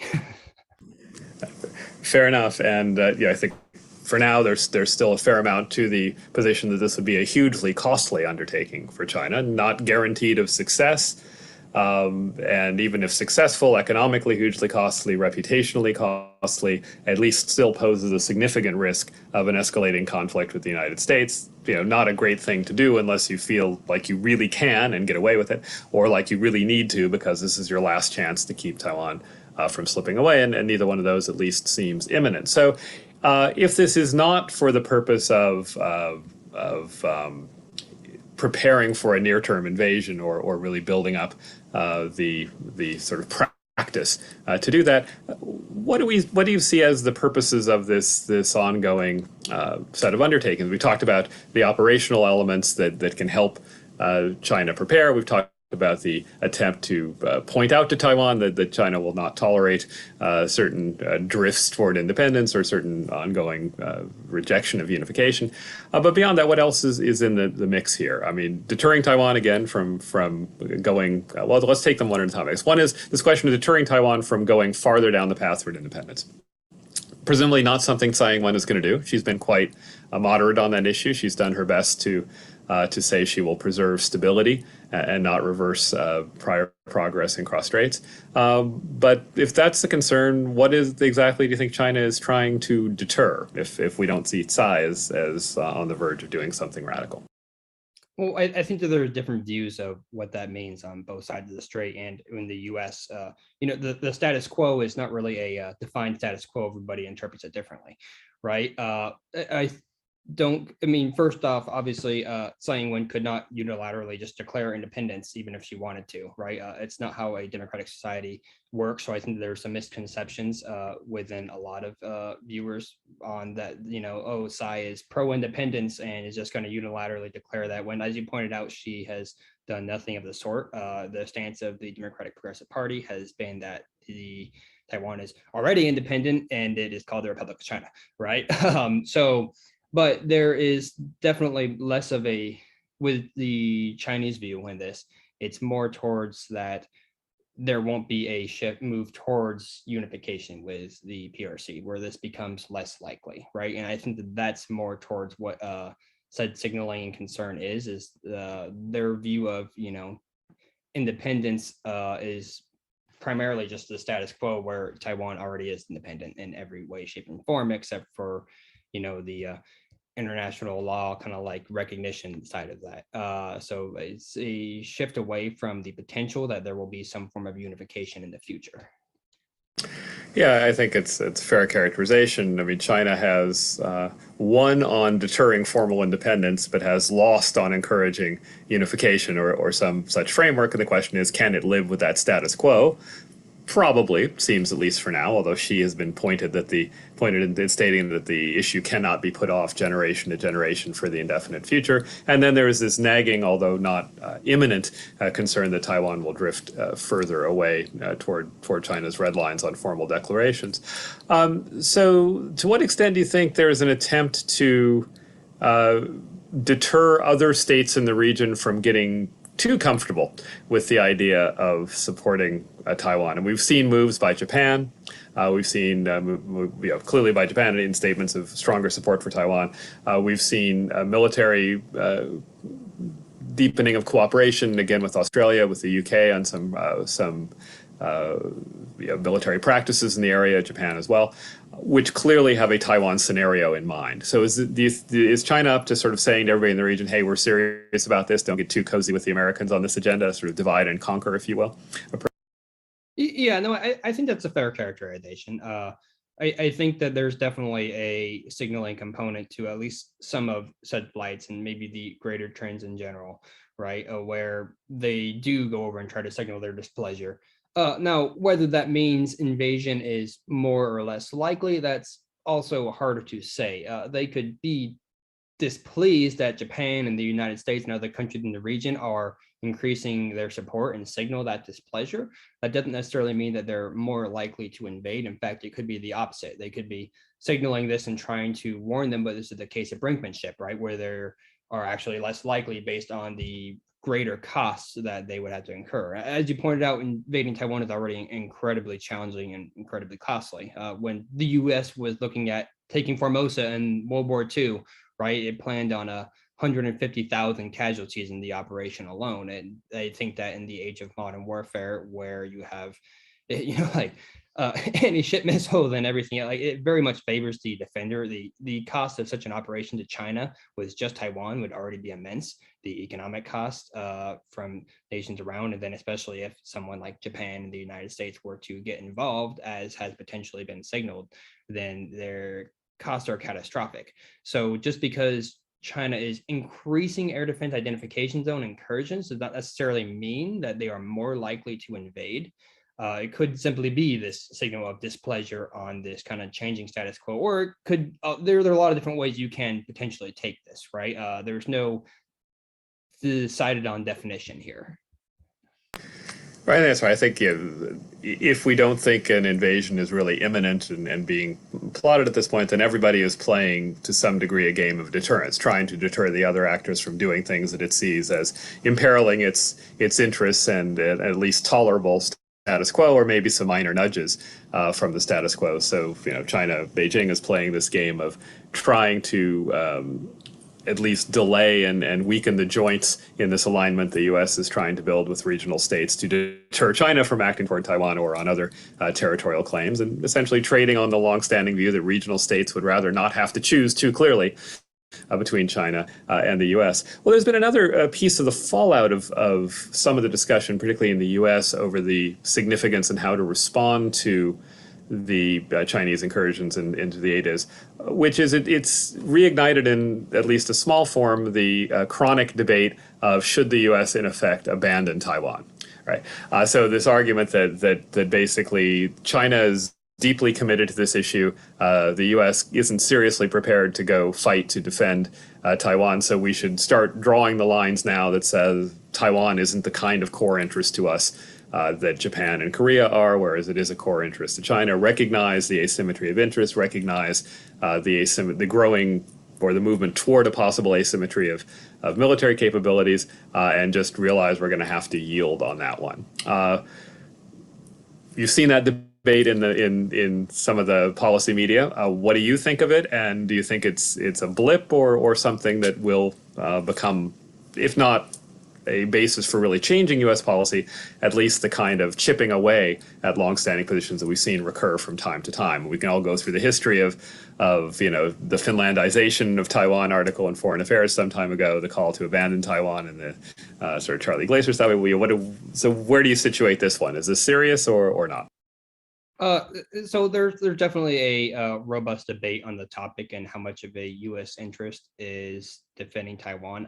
I felt very, very, very clearly on that it is in the United States' interest to defend Taiwan. I think that is a pretty clear piece based on a few different things, right? There is the geostrategic importance of Taiwan, based on you have sea lanes going through there. You have the challenge of Chinese projection of aircraft sorties in the Philippine Sea, the potential implications for especially partners such as Japan, whereas there's pieces of the Ryukyu Islands that are closer to Taiwan than they are to the mainland of Japan. Then just really, there's the inherent just value of democracy in itself, right? And supporting partners and allies within this region in order to allow this philosophy that we believe in to flourish, right? There's a lot of different ways to take it, right? I feel that, my opinion, going over and backing off of Taiwan and going over and kind of ceding that interest would make eventual PRC occupation of Taiwan a reality, where I think it is something that can be deterred if we were to go over and put the investment and make clear that this is within our interests. So there are all these big picture, long-term questions, but I want to narrow the frame again and talk about what could occur in the context of the re-escalation of to levels we saw in the past few days, or perhaps even something beyond that. And we saw a couple snippets in media reporting about some PLA Air Force pilot saying, "I felt so excited to be able to see the eyes of my enemy and it could be that close." And so, of course, the concern here is that we wouldn't get an intentional conflict, but that we could stumble into something, that we could get an incident that would escalate. And so we have a question in the chat from VOA reporter Tina Chung, who asks, some analysts are saying the PLA's increased exercises close to Taiwan. With that going on, risks of accident will only escalate. Taiwan's military might feel compelled to respond if PLA aircraft fly closer and closer to Taiwan, challenging, for example, Taiwan's control of the offshore islands like the Pratas by routinely flying nearby or even flying over Taiwan's main island, which Taiwan's military will be forced to take actions. So what are the possibilities that China could take a more provocative gray zone approach? And is there any significance to why Xi did not mention using force to unify Taiwan on his October 10th speech? So let's bracket that last question for now and focus on this risk of essentially inadvertent escalation if China starts doing more gray zone operations, starts going over the mainland of Taiwan, the main island of Taiwan, starts doing these things which have Taiwan jets not only scrambling, but perhaps feeling that Taiwan needs to push back more forcefully, or we simply get an accident. which those of us old enough to remember the EP3 incident know that kind of thing can happen. No, I think that's exactly right. There are chances for accident or like unintentional escalation stemming from these kind of gray zone encroaches. It does increase substantially, and as China goes over and starts doing the thing more and more and gets closer and closer to Taiwanese airspace, then there's a lot of cause for concern there. Things can definitely spiral out of hand very, very easily. One thing that I've seen mentioned is there's contention on like, okay, well, how does Taiwan actually define its airspace? Withdrawing straight baselines from the surrounding islands and things along those lines. The PLA could challenge that definition, right? How does Taiwan respond to that? How did and that's a question that I don't know, and hopefully I will never have to know. But there's definitely cause for concern of something escalating out of control there and a conflict starting unintentionally based on that. And as Danny Russell, former Assistant Secretary of State, said, there's very little insulation left on the wiring of U.S.-PRC relations. So anything that happens in the Taiwan region could be bad news for broader U.S.-China relations, which are already, as Russell says, quite fraught. And, to try to put it pithily, Taiwan is the most likely source of a great power real conflict, military conflict in the world today, but there are no really likely sources of great power military conflict in the near term, at least. So something to worry about, but not to treat as inevitably oncoming. So I want to get another question or two in the chat before we turn to another topic here. So let's take up the last part of Tina Chung's question, which is it significant that Xi Jinping did not mention using force to reunify or unify Taiwan in his National Day speech?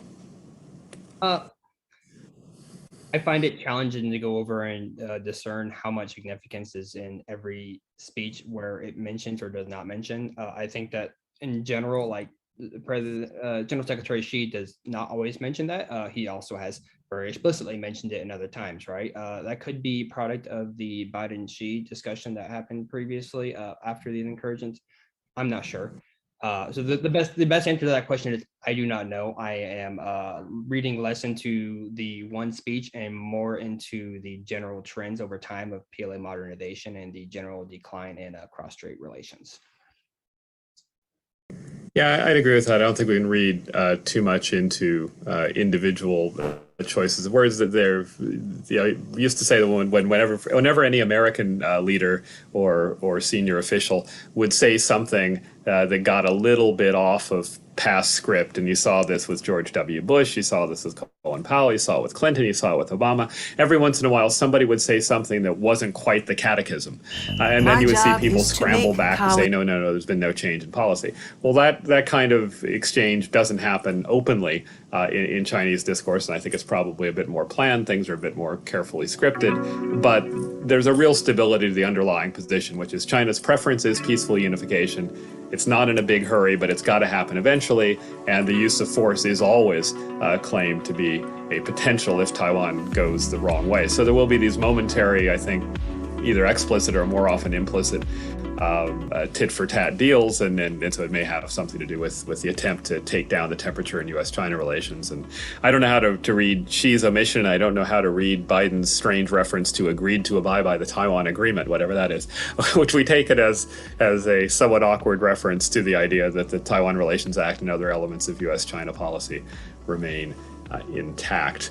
So another question in the chat about a somewhat collateral issue, but certainly part of the cross-strait question, which is China and Taiwan are both seeking CPTPP entry. Taiwan more explicitly and immediately, but China certainly has moved in that direction. Do you think this will substantiate the notion that Beijing would pursue a larger bloc, building on the Trans-Pacific political bloc, and to deter Taiwan at any feasible scenario? I'm not quite sure how to unpack the last bit of that. But China has not been exactly terribly welcoming for Taiwan joining a variety of organizations. The last really major entity that Taiwan got into as a full member was the WTO, and that was part of a deal for China's entry. And Taiwan's access to things like the World Health Assembly and some dealings with the WHO have been not exactly with Chinese support, but Chinese acquiescence, partly because of a lot of criticism of Chinese behavior. So what would it mean if Taiwan? How would we read the signal if Taiwan got into the CPTPP? And what would China do faced with the prospect of joint membership? Does that become, if they both get in, does that become another lever for Taiwan against, for China against Taiwan, or does it give Taiwan a little more security in its regional space? That's a hard question.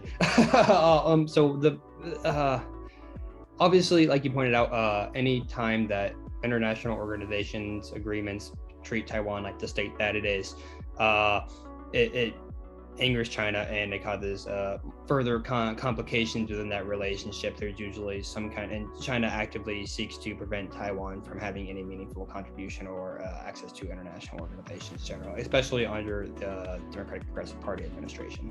The CPTPP question, I will be very curious to see where that goes. If both Taiwan and China were admitted to that, I don't really know how that would turn out, and I'm just like, that would be very interesting to see the way that unfolds. But I don't think I have a great answer for that.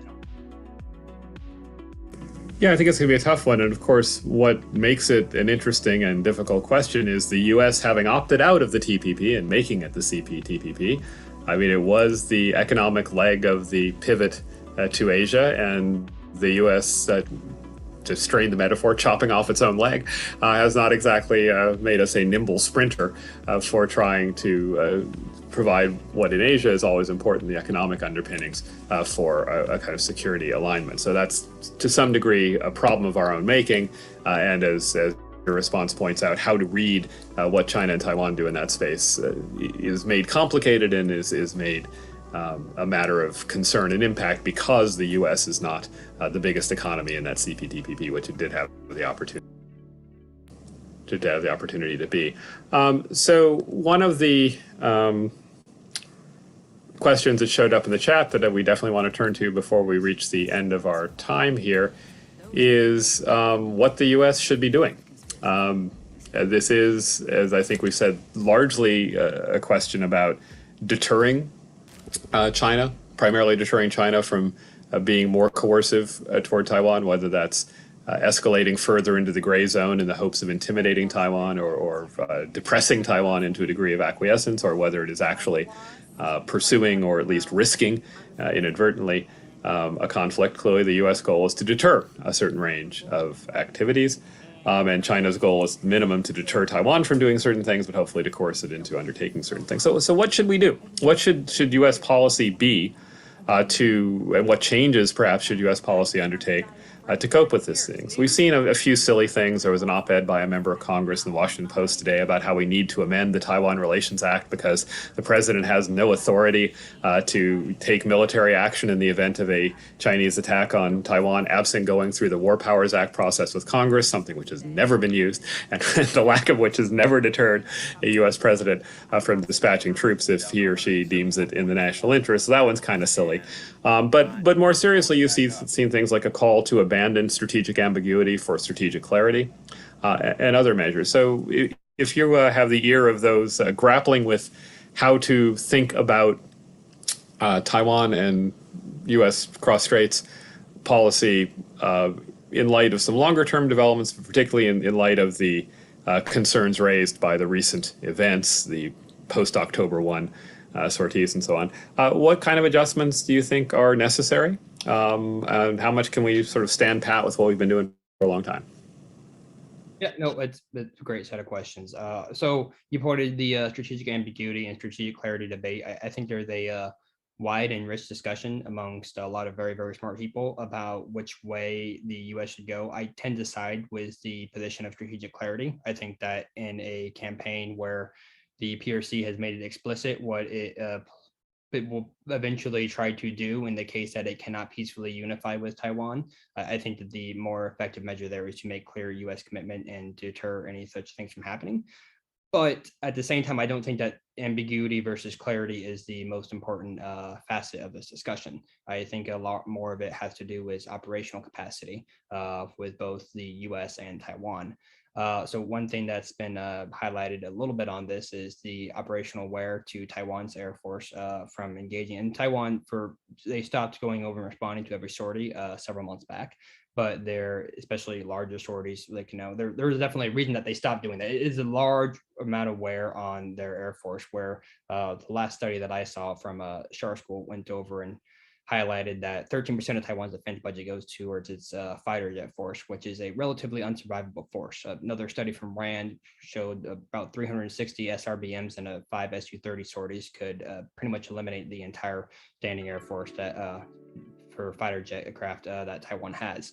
So is that really the most survivable aspect of its platform? And I think that's where things like the overall defense concept that Taiwan put forward a few years ago really show a lot of promise into making a lot more survivable dispersible systems that can conduct asymmetric damage that may not be able to make Taiwan win an all-out conflict with China, but can then help deny China the capacity to take Taiwan if it decides that is the option it wants to take and substantially raise the cost.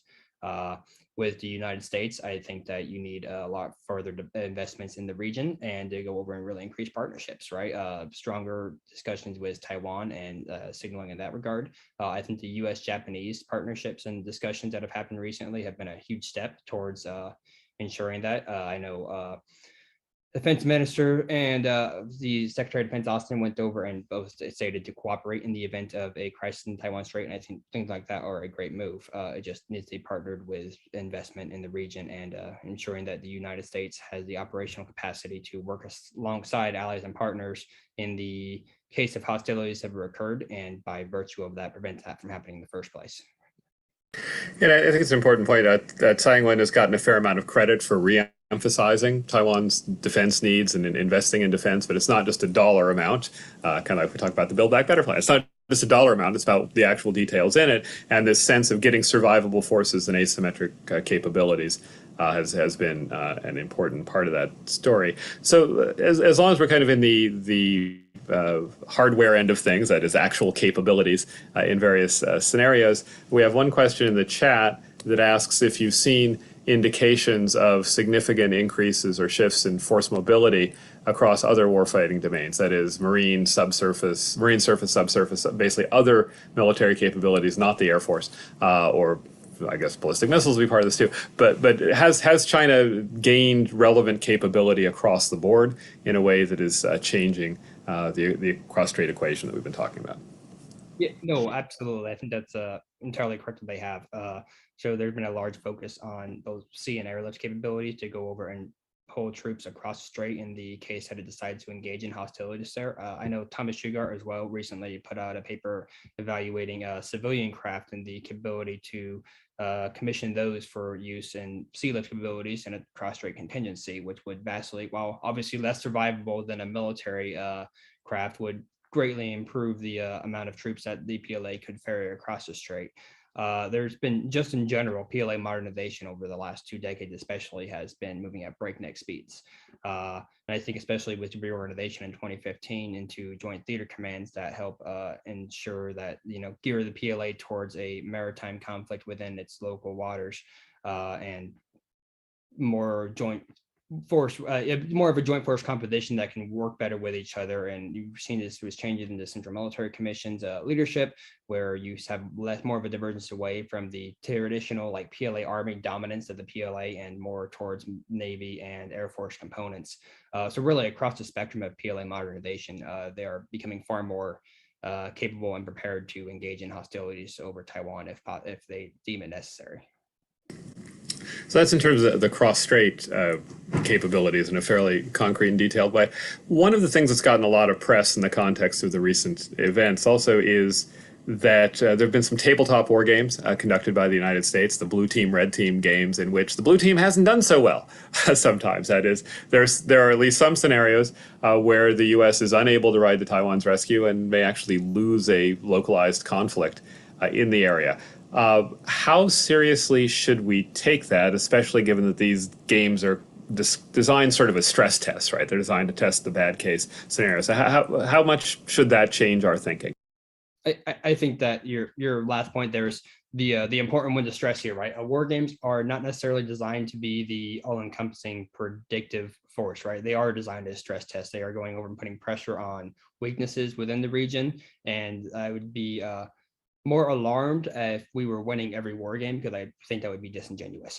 I don't think that people cite war games as like, oh, we can't succeed in this endeavor. I don't think that that's really the most accurate way to portray it, as opposed to a tool that goes over and helps leaders evaluate what decisions we should be doing, where we should be investing funds, and stressing where our weaknesses are in that regard.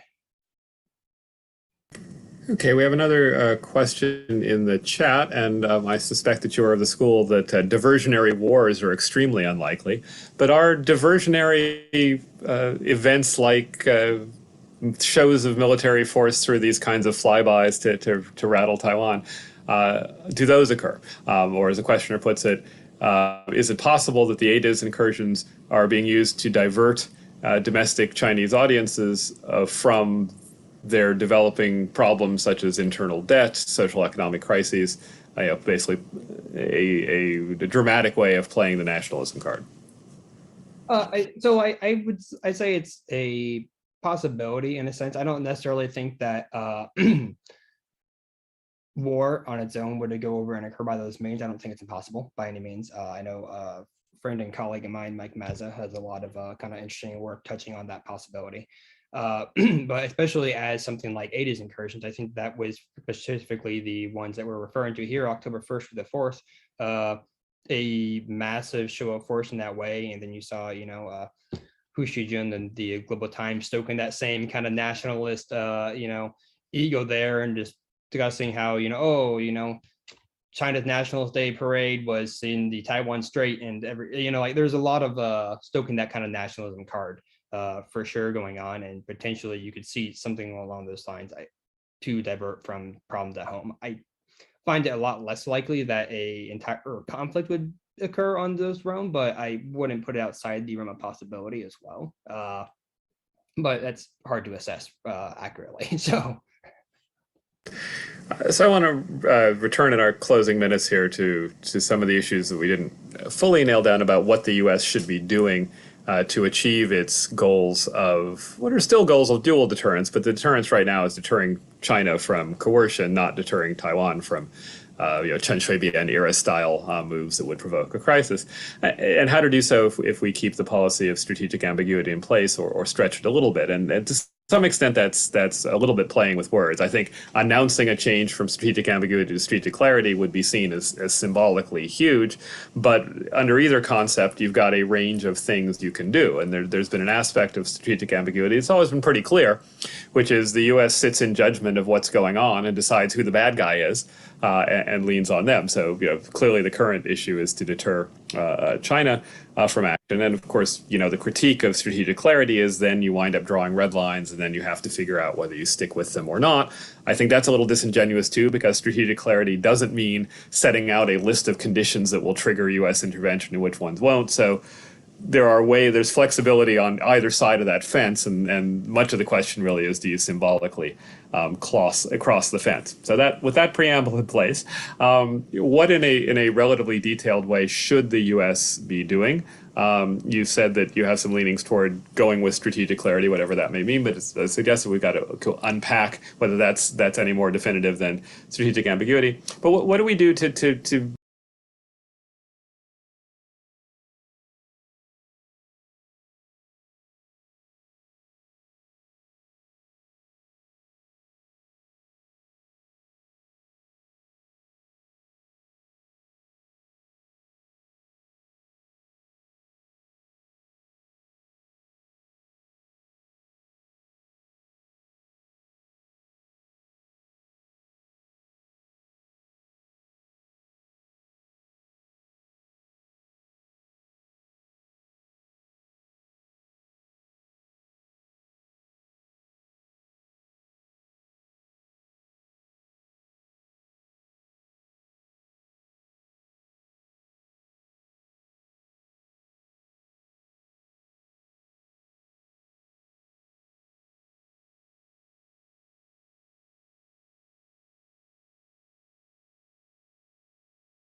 Who cares if the furnace is out? That's doing it right there. I'm gonna have to lose. About the constitution needing to be reformed to make Japan more powerful. I think the LDP still have it as a plank of their policy, and they would very much like it. But I think the Japanese people would simply like to ensure security of Japanese territory and waters. They're not looking to provoke China, but purely to defend what Japan what Japan believes is its territories and rights.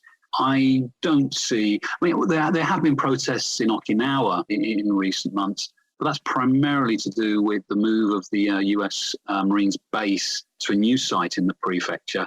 It's more of a localized issue rather than a general nationwide concern. And another issue that, we want to sort of pivot to within this and sort of how this plays in the overall debate that's going on around Japan and its future is carbon neutrality in 2050. We've got a push right now to really try to reduce carbon emissions. There's talk of restarting the country's nuclear plants following the Fukushima incident a decade ago. How does the prime minister go about juggling the country's carbon commitments with the, very public opposition to restarting nuclear plants? I think they're going to use the majority that they are almost certain to win in the general election at the end of the month to push ahead with restarting the nuclear industry here. I think there are less than 10 reactors in the country that are operational. A lot are being shut down because they were towards the end of their lives when the earthquake happened in March 2011. And they've been shut down for safety reasons and are never going to start up again. But the target that the government has set for its carbon commitment is very ambitious. And the government's position is that there is no way to meet that commitment without resorting to nuclear. If you talk to opponents of nuclear, they say that's tosh. There are plenty of renewable options in Japan, from geothermal through solar, through wave, through offshore wind. There are plenty of options here.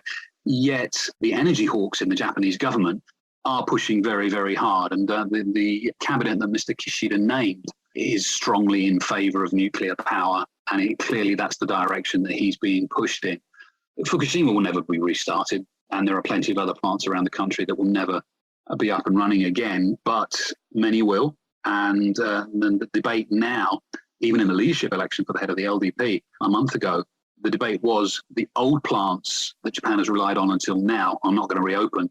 Therefore, we have to find an alternative. And the debate is that it is now time to look at small scale, very modern, much more capable, and they are emphasizing the fact that these are far safer because the technology is far newer.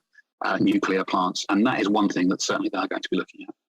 And, within that, Japan, frankly, like China, is a big user of coal still for a lot of power production. So is this the step to try to step away from coal?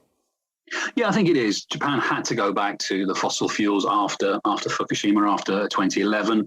They've been trying to wean themselves off that. And the answer that the government comes up with each time is nuclear. That, much to the dismay of the green power lobby, that seems to be the way they're going. Japan's energy utilities have invested billions clearly in the nuclear sector, and they have very strong links with politicians. They tend to be liberal with the money that gets thrown around at election times. So clearly their influence is important, and they seem to have won the day in terms of the argument whether Japan should go more to renewables or go back to nuclear. Julian, thanks so much for joining us. We'll look forward to following your updates on SEMP.com. Take care. Thank you very much. Just before we get back to geopolitics, let me tell you about this week's Global Impact newsletter and a story that I've been following quite closely. This week's Global Impact newsletter is focusing on China Evergrande Group. It's the biggest home builder by sales in China, and it's also the world's most indebted developer. Much of the world is watching right now to see whether or not Evergrande is going to default on billions of dollars of bonds that it has sold to offshore investors. It's so far paid its onshore investors, but there are big concerns because it has a huge amount of debt that's sitting there, more than $300 billion worth. This week's Global Impact newsletter is going to take a deep dive into it and give you the information you need to understand the situation. Look for it in your inboxes, and if you're not subscribed, click on SEMP.com and hit the subscription button. So we have a special feature interview for you this week with thanks to our video team here at the SEMP. They've just launched a fortnightly new talk program on SEMP.com. It's called Talking Post, where SEMP Chief News Editor Yandan Latu speaks with some of the major newsmakers from around the world as well as here in Hong Kong. The latest episode features former Australian Prime Minister Kevin Rudd, who continues to contribute analysis and policy critiques of the Australia-China relationship since his time in power. Here's the interview in full. Kevin Rudd, thank you very much for joining us. You were the Australian Prime Minister between 2007 and 2013, and that was a time I remember when you spoke about a true friendship, building a true friendship with China. There was a lot of positivity back then. There was a lot of outward looking, the mentality was like that. It was about reaching out. It was about friendship. All of that has changed drastically over the past few years, especially. What happened in your assessment? Can you encapsulate that for us? What went wrong? Why did we all go downhill from that point? Well, I think it's important not to see it as going wrong, but what changed. And I think two or three things have changed. The first thing is since 2012-13, China has changed. China's domestic politics have changed. China's economic policy direction has changed. China's attitude to the assertion of its international policy interests has changed. And we see, therefore, a different substance and style to China's diplomacy and, if you like, its power projection around the world. The second thing that changed in the period since then, of course, is the binary state of the US-China relationship. This became most acute under Trump with the trade war, but has continued through the trade war to the present in the Biden administration, this new age of strategic competition. So that's a change. And the third is in Australia, with the election of the Conservative government in Australia in late 13, early 14, there is often a predisposition on the part of Australian Conservatives to, as it were, play to Washington and London rather than to deal with the realities and complexities of the region. It's been an enduring thematic in Australian foreign policy history. So if you ask what's changed, I think there have been three big